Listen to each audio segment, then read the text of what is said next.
Hey, what is going on, guys? Joe here from JPRC, and check this out. This is my 110 scale SCX10 chassis from HPM.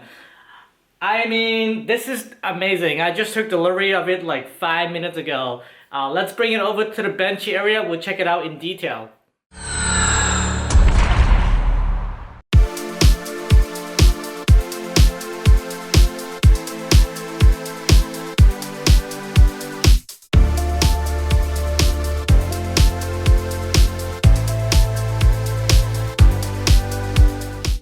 Hey, what is going on, guys? Joe here from JPRC, and welcome back for another video. And today we got the HPM 1.9 drop-in Pro chassis upgrade for the SCX10.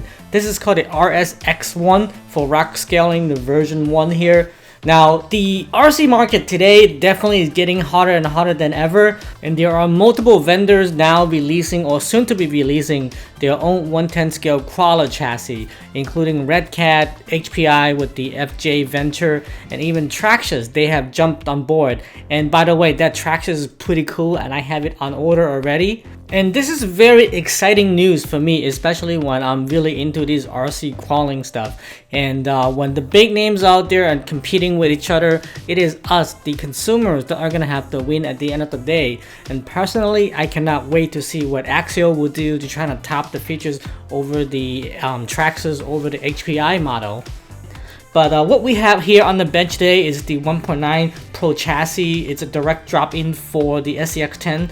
Now, for those who don't know who HPM is, he's the guy who's been building these cages in his garage. If you haven't seen my Axial Yeti cage video, and you gotta check out that video, I'll put the link in the description. So this is the next project that he's working on. This is a 1.9 rock crawling scaler.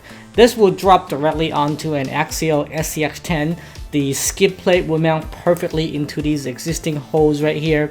As you can see, this is direct drop in, and you can run the first generation or the second generation gearbox from the Axial SCX10. Now, the chassis here not only looks really cool, it is also finished in a black titanium powder coating here, giving it the ultimate finished scale look to it. In addition, the fab work all around the chassis, it is near perfection. You can see all of the joints, the welding points are perfectly flushed out. There's really nothing that is uneven or protruding out. The whole chassis here is very smooth, really nice fab work here.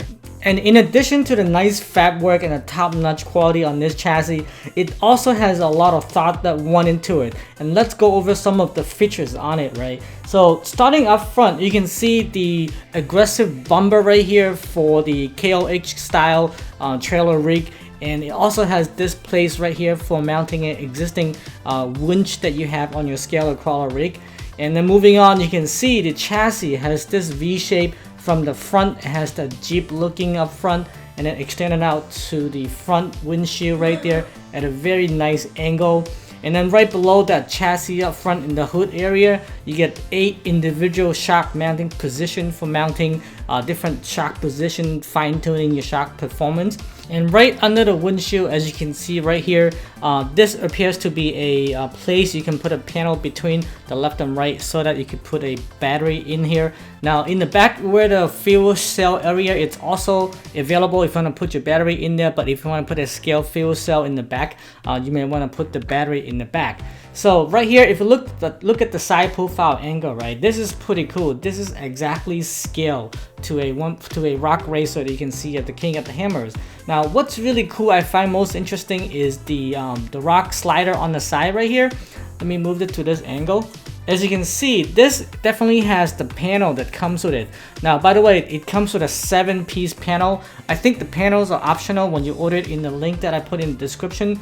I just ordered it so that you can see what are the difference. All right, and let's get some view size world measurement and check out this chassis. So from the front to back, it is measuring at about 430 millimeters from the front bumper to the rear bumper. This extra piece in the back will add another 40 millimeters to the back of it. And then as far as height goes, it is 150 millimeters, as well as the width is also 150 millimeters, excluding the rock slider on the side right here.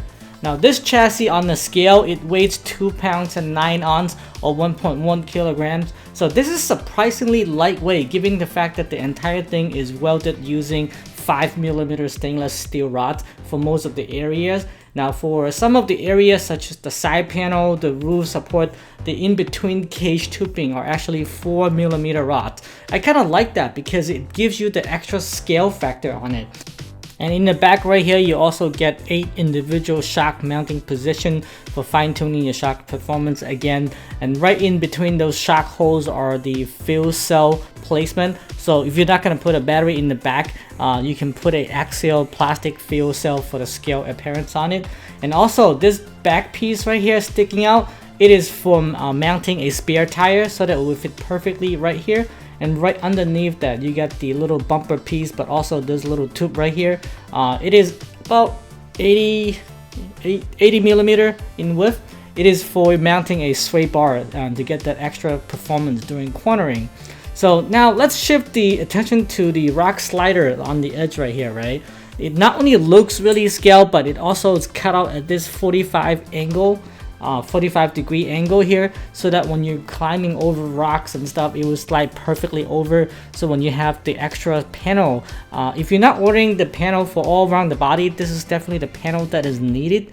It will give you the extra scale appearance, but also the metal will be able to glide over rocks pretty easily. So right here I have a extra skid plate from my SCX10 too. This is from the kit, but this is actually for the first gen simple SCX10 gearbox. As you can see, the holes right here on the skid plate matches up directly to what's on the chassis right here. And let's just try to see if we can snap it in without any issue. Alright, just line up the holes and just, there you go, snaps right in. There you go, snaps right in. So this is actually pretty cool because you can see through the suspension mount holes for securing it to the chassis, and given the fact that you can just snap the skid plate right onto the chassis and the holes line up perfectly like that, this really speaks for perfect quality and top-notch fab work on this chassis. Good job HPM again. So as far as my project goes, I don't know what I'm gonna build this into, like which team livery I'm gonna build into for now. If you guys have any idea, let me know in the comment. Now, like I said earlier, this chassis will work with SCX10. However, it's the front right here, it doesn't have a CMS setup, doesn't have a panhard, so that means you're gonna have to run the servo on axle. And there are plenty of axles you can buy right now to make it look scale. But if you're trying to use it with the SCX10 2 axle with the chassis mounted servo, this is not going to work very well. So you're going to have to resort to the first gen axle or some aftermarket axle on it. And personally, for this kind of rig, a chassis mounted servo doesn't really give you the extra scale appearance anyway. I don't really know what axle I'm going to pick up. This is going to be a long-term project for me. So if you guys have any suggestion, what motor, what gearbox, what drive shafts to put in for this project, feel free to let me know in the comment. And finally, this kind of extremely scaled rig is not for everybody, given the fact that the chassis itself is a couple $100 already. And so by the time you add up to the additional part that are needed to make it up and running, it'll be another few $100. But if you're looking to build a 1.9 kOh rig just like I do, you can find a link to the chassis in the video description below. And as for now, I will see you guys in the next video. Thumbs up and subscribe.